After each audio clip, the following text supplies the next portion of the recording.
We're going to be talking about teaching the discipleship lesson, part 1, and we're going to use salvation by grace as an example. And it starts out with Romans chapter 5 and verse 17. So what you want to do is get Romans chapter 5 and verse 17 and put it in the person's lap so that they can read that out loud. Or if you're in a group, you can read it out loud, or you can have the people in the audience read it out loud. Like I say, use different translations. That would be helpful too. So I'm going to read Romans chapter 5 and verse 17. It says, "For by one man's offense death reigned by one, much more they that receive abundance of grace and of the gift of righteousness shall reign in life by one Jesus Christ." And then you ask the question, after they read it out loud, what kind of righteousness is God offering according to this verse? What kind of righteousness is God offering here according to this verse? Now somebody might look at that verse because it's kind of a complicated verse and they might say, I really don't know. And so I might say something like this. Okay, let's read the verse again. And when it comes to the part of the verse I want to emphasize, I will stop and help you see what I'm trying to emphasize, okay? So then I have the person read, For if by one man's offense death reigned, that's by Adam, death reigned and came upon all the world, much more they that receive abundance of grace. So there's going to be people that receive not only God's grace, but His abundant kindness and undeserved favor, abundance of grace, and of the, stop! And I just tell them, stop. What's that next word?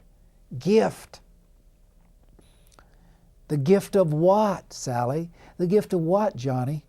The gift of righteousness. Did you realize that God is offering you righteousness, Sally, as a gift? And even though people think they know what the word gift means, always try to illustrate by saying something like this. Well, what do you think the word gift implies? And just let them answer in any way they want to answer. And then try to illustrate the point.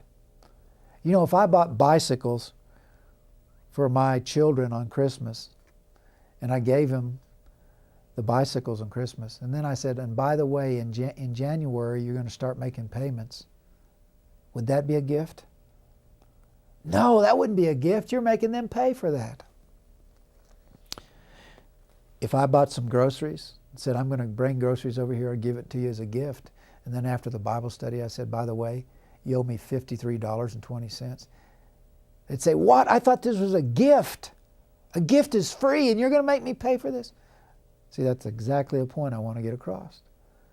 So when you're teaching, when they're discovering things, even if it's as simple as the gift of righteousness and they think they know what a gift is, illustrate it. Illustrate it through an illustration. The bicycles, illustrate it through an illustration. The groceries.